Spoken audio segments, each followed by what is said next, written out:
Hi viewers, welcome to our channel. ప్రస్తుతం మనతో పాటు దాము బాలాజీ గారు సీనియర్ జర్నలిస్ట్ ఉన్నారు. వారితో ఒకసారి మాట్లాడదాం. సార్ నమస్కారం. సార్ నమస్తే. సార్ పోసాని విషయంలో హైకోర్టు ఆయనకు ఊరటిచ్చింది, చంద్రబాబు నాయుడు గారికి షాక్ ఇచ్చిందంటూ వార్తలు అయితే ప్రచారంలో ఉన్నాయి. సార్ మరి ఎటువంటి ఊరట పోసానికి ఇప్పుడు కలిగింది? మామూలుగా అతని విషయంలో చూస్తున్నాం, కింది కోర్టులు అన్ని కూడా అతన్ని రిమాండ్ పంపిస్తున్నాయి, పైన హైకోర్టు ఏమో అవన్నింటినీ కొట్టేసుకుంటూ వస్తుంది. మరి ఇప్పుడు ఆ పోసాని కేసులో సంగతి అంటే ఎక్కడి వరకు వచ్చింది? ఇప్పుడు హైకోర్టు ఆయనకి ఎటువంటి ఇచ్చింది సార్?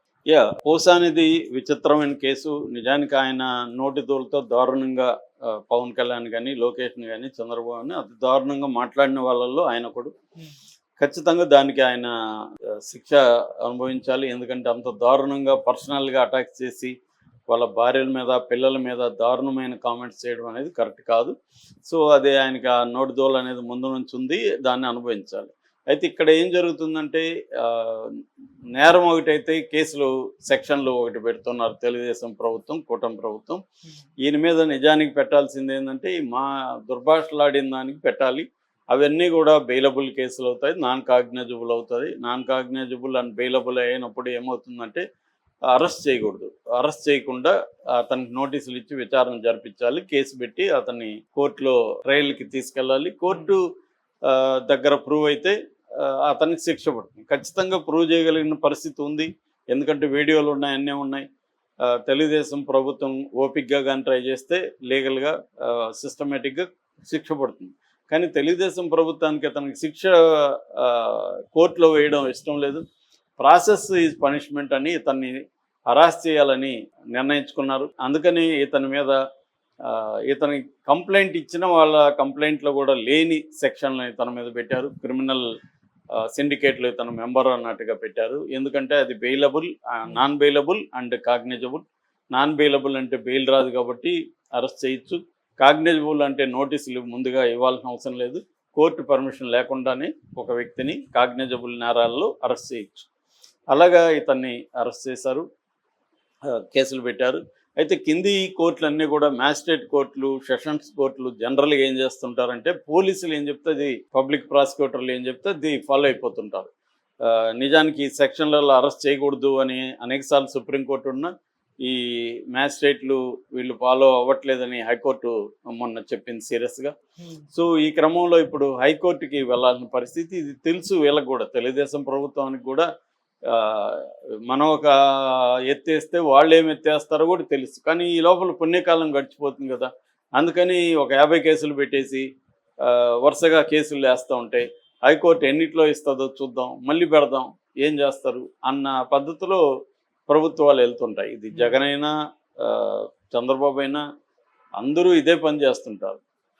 అంటే చట్టంలో లొసుగులను ఉపయోగించుకొని తమకు అనుకూలంగా ఇతరులను ఎట్లా అరెస్ట్ చేయొచ్చు అనేది ప్రభుత్వాలు చేస్తుంటాయి. దీనికోసమే వాళ్ళు సిద్ధార్థ లోతుల లాంటి సుప్రీంకోర్టు అడ్వకేట్ని ఎందుకు పెట్టుకుంటారంటే చట్టంలో ఉండే లూప్ హోల్స్ ఏంటి, దీన్ని ఎలా మ్యానిపులేట్ చేయాలి, కేసులు ఎలా పెట్టాలి ఏంటి అనేది వాళ్ళు వీళ్ళకి గైడెన్స్ ఇస్తారు. అందుకని చంద్రబాబు ముందస్తు బెయిల్కి కూడా సిద్ధార్థ లోతులను దించుతున్నాడంటే ఆయన గంటకు ₹1 తీసుకునేవాడని చెప్తారు.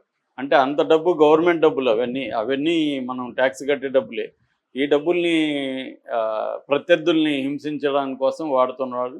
అది ప్రజలు గమనిస్తారు, అది వేరే విషయం. సో ఇప్పుడు హైకోర్టు ఇతని మీద అనేక కేసులు పెట్టేశారు కాబట్టి హైకోర్టుకి క్వాష్ పిటిషన్ వేశాడు పోసాని. అంటే ఈ కేసులంతా కొట్టేయమని. కొన్ని కేసులేమో నోటీసులు ఇచ్చి అరెస్ట్ చేయొద్దని చెప్పండి అని. ఎందుకంటే ఇతను ఫస్ట్ అరెస్ట్ అయింది ఓబులవారిపల్లి పోలీస్ స్టేషన్లో. మనీ అని ఒక జనసేన నాయకుడు ఇచ్చిన కంప్లైంట్ బేస్ చేసుకొని అరెస్ట్ అయ్యాడు. ఆ తర్వాత ఏం చేశారు, పాతపట్నం, సూర్యాపేట, కర్నూలు, ఆదోని, పాలకొండ, విశాఖ, పటాపురం ఇలాగా రకరకాల ఏరియాల నుంచి కేసులు పెట్టేశారు. నర్సరావుపేట నుంచి ఆల్రెడీ పిటి వారెంట్ ఇచ్చారు, దాంట్లో కూడా ఆయనకి అరెస్ట్ చూపించారు. ఆదోనిలో కూడా అరెస్ట్గా ఒప్పుకున్నారు. ఆ తర్వాత నర్సరావుపేటలో కస్టడీకి కూడా పర్మిషన్ ఇచ్చేశారు. దీని మీద ఇప్పుడు హైకోర్టు అనేది అడ్డుపల్లేసింది. పాలకొండ, విశాఖ, పటాపురం ఈ మూడిట్లో కూడా ఆయనకు నోటీసులు ఇచ్చి విచారించండి, అరెస్ట్ చేయొద్దని నేను చెప్పింది హైకోర్టు. అలాగే Visakha 1 town police station case మీద స్టే ఇచ్చింది. అలాగా మిగతా కేసులు కూడా ఉన్నాయి, కానీ ప్రస్తుతానికి ఒక 5 కేసుల నుంచి 10 కేసుల వరకు ఈయనకు ఊరట అని చెప్పచ్చు. కానీ అసలే ఊరట ఆయన బయటకు వస్తాడంటే రాడు. ఎందుకంటే వీళ్ళ స్ట్రాటజీ ముందు న్యాయ వ్యవస్థ ఢీకొనలేదు. ఎందుకంటే న్యాయ వ్యవస్థకి అనేక కేసులు ఉంటాయి కాబట్టి వీళ్ళంత వేగంగా న్యాయ వ్యవస్థ పనిచేసే పరిస్థితి లేదు. వీళ్ళేమో వీళ్ళకి ఇదే పనిగా దీనికి ఒక మెకానిజం ఏర్పాటు చేసుకున్నారు. పోసాని కృష్ణమురళి చుట్టూనే ఒక పెద్ద మెకానిజం పనిచేస్తుంది. సో అనేక పోలీస్ స్టేషన్లు ఇదేదో అత్యవసరమైన కేసు అన్నట్టుగా, నిజానికి అనేక అత్యాచార కేసులు, హత్య కేసులు, స్త్రీల మీద దాడులు వీటినేమీ పట్టించుకోవట్లేదు. కానీ పోసాని కృష్ణమురళిదే దేశ ఎమర్జెన్సీ అన్నట్టుగా వాటి మీద ఒక పెద్ద మెకానిజం పనిచేస్తుంది. కాబట్టి ఇంకా పెట్టుకుంటూనే ఉంటారు. ప్రతిదానికి హైకోర్టుకి వెళ్ళాలి, హైకోర్టు ఇవన్నీ పరిశీలించి చేల్చే లోపల ఇదవుతుంది. మామూలుగా హైకోర్టు కానీ ఏ కోర్టు కానీ బ్లాంకెట్ స్టే ఆర్డర్ ఇవ్వరు జనరల్గా. అంటే ఈయన మీద 50 కేసులు పెడితే 50 కేసులను ఆపండి, లేదా ఇంకో నెక్స్ట్ కేసులో కూడా అరెస్ట్ చేయొద్దండి అని ఇవ్వడం వెరీ డిఫికల్ట్. అందువల్ల ఈ లోపల ఇతన్ని తిప్పిస్తూ ఉంటారు. అతనికి 66 ఏళ్ళు, 2 సార్లు సర్జరీలు అయింది. కాబట్టి అతన్ని ఇబ్బంది పెట్టడం అనేది వీళ్ళు ప్లాన్ చేసుకుంటున్నారు. పోసానికి మామూలుగా యంగ్ అయితే అతను నాకేం ఇబ్బంది లేదు పెట్టుకోండి అంటాడు. అప్పుడు వీళ్ళు పెట్టలేరు. యువతలోడు ఇబ్బంది పడితేనే కదా వీళ్ళు పెట్టగలరు. ఇబ్బంది పడని అనుకున్నప్పుడు వీళ్ళు ఏం చేస్తారు? నాకు జైలైనా ఒకటే ఏమైనా ఒకటే అనుకుంటే ఏమి జరగదు. సో అతను ఇబ్బందులు పడుతున్నాడు కాబట్టి ఇంకా అతన్ని వేధించే కార్యక్రమం జరుగుతుంది. కానీ నాకు తెలిసి పోసానికి ఊరట అనేది ఇప్పుడైతే రాదు. ఏమైనా మిరకల్ జరిగి అన్ని కేసుల్లో పోసానికి రిలీఫ్ హైకోర్టు ఇస్తే తప్ప జనరల్గా అలాంటి జరగవు హైకోర్టులు. ఎందుకంటే ఇతని మీద పెట్టిన కేసులు ఏవేవి కేసులు ఇతను మెన్షన్ చేసుకుంటూ వస్తాడో ఆయా కేసుల్లో పరిశీలించి ఇస్తారు. దీనికి మళ్ళీ టైం పడుతుంది. సో అందుకని వీళ్ళు ఏం చేస్తున్నారు, తెలివిగా ఎక్కువ కేసులు, అది కూడా డిఫరెంట్ దీంట్లో తిప్పిస్తారు కదా. ఎక్కడి నుంచో ఓబులవారిపల్లి, కర్నూలు నుంచి విశాఖ వెహికల్లో తీసుకెళ్తారు. దాంట్లో ఏమి వెహికల్లో ఏసీలు ఉండవు, జీపుల్లో తీసుకెళ్తారు. ఎండాకాలం పక్కన పోలీసులు కూర్చుంటారు, ఊపిరాడదు. అలాగే అన్ని రకాలుగా అతన్ని ఇబ్బంది పెట్టడం అనేది కార్యక్రమం. అంటే మ్యాక్సిమం అతన్ని మనకి ఇప్పుడు ఆయన ఎవరు సాయిబాబా చూసాం కదా, సాయిబాబాని జైల్లో ఇబ్బంది పెట్టి ఒక రకంగా ఆయన్ని హత్య చేసింది ప్రభుత్వం. ఆయన 10 ఏళ్ల తర్వాత ఆయన నిర్దోషిగా బయటకు వచ్చాడు. మరి ఈ 10 ఏళ్ల లైఫ్ని ఎవరు ఇస్తారు? ఏ న్యాయ వ్యవస్థ ఇస్తుంది? ఏ ప్రభుత్వాలు ఇస్తాయి? ఇదే జరుగుతుంది. ఇతను కూడా ఇప్పుడు ఈ ఇబ్బందులంతా పెట్టి ఫైనల్గా ఇతనికి ఏమీ లేదనుకో, ఏమీ జరగదు. కాకపోతే ఇక్కడ పోసాని వైపు నుంచి నేను మొదట చెప్పినట్టుగా అతని నోటి తోలే ఇక్కడ వరకు తీసుకొచ్చింది. అతనికి ఎక్కడా కూడా సింపతి లేదు.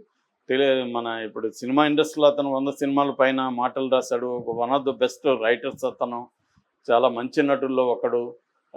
అనేక క్వాలిఫికేషన్స్ అతనికి ఉన్నాయి. స్టూడెంట్ ఉద్యమాల్లో పనిచేసిన వ్యక్తి, టాలెంటెడ్, నిజాయితీపరుడు, ముక్కుసూటి వ్యక్తి, అన్నీ ఉన్నాయి. కానీ ఒక్కసారి మనిషికి 99 సుగుణాలు ఉండి ఒక దుర్గుణం బలమైనదిగా ఉన్నా కూడా అతను ఎట్లాంటి ఇబ్బందులు ఎదుర్కోవడానే దానికి ఇది ఒక తార్కాణం. మరి ఇంతకంటే ఘోరమైన వాళ్ళు తెలుగుదేశంలో లేరా? ఉన్నారు. కావలి గ్రీష్మ ఫర్ ఎగ్జాంపుల్, తొడగొట్టి బండబూతులు మాట్లాడిన ఆమెకి ఇప్పుడు ఎమ్మెల్సీ ఇచ్చారు. అంటే తెలుగుదేశంలో ఏమో బూతులు తిట్టిన వాళ్ళకి పదవులు, వైసీపీలో బూతులు తిడితే హరాస్మెంట్. ఇది రేపు రివర్స్ అవుతుంది. మళ్ళీ వైసీపీ వస్తే వైసీపీలో బూతులు తిట్టిన వాళ్ళకి పదవులు, తెలుగుదేశంలో బూతులు తిట్టిన వాళ్ళకి జైళ్ళు. అక్కడ కూడా అదే జరుగుతుంది. ఇదే జరుగుతుంది. అన్ని పార్టీల్లోనూ పోసాని కృష్ణమురళిలు ఉన్నారు. కానీ అధికారం ఎవరి చేతిలో ఉంటే వాళ్ళ పార్టీలో పదవులు అవతల వచ్చినప్పుడు ఇదన్నమాట. సో ఈ స్కీమ్ ఆఫ్ థింగ్స్లో పోసాని ఇప్పుడు ఇరుక్కున్నాడు. సో అతను ఆలోచించుకొని ఉండాలి. మనం ఇట్లాంటి వ్యక్తిగత దాడులు తన మీద చేసి ఉండొచ్చు. తన మీద చేశాను కాబట్టి నేను చేశాను అంటున్నాడు. తన మీద చేసినా కూడా ఓపిక ఉండడం అవసరం. వ్యక్తుల మీద దాడి చేయకుండా ఉండడం అవసరం. ఆ రకంగా రాజకీయాలు చేయాలి తప్ప, నిజానికి ఈయన ప్రొఫెషనల్ రాజకీయ నాయకుడు ఒకటి కాదు. ఇతనికి నోడుదోలు తప్ప ఇతనికి ఏమి ప్రొఫెషనల్ రాజకీయాలు మాట్లాడుతున్నారంటే నాకు ఒక అర్థం ఉంది. ఇతనికి అది కూడా లేదు. లేనప్పుడు ఇతను ఎందుకు అంత ఒకరితో తీసుకొని మాట్లాడాలి? దీని నుంచి ఖచ్చితంగా నేర్చుకోవాలి. మనం నోరు అదుపులో పెట్టుకోవాలి. మనం సబ్జెక్టు మాట్లాడచ్చు,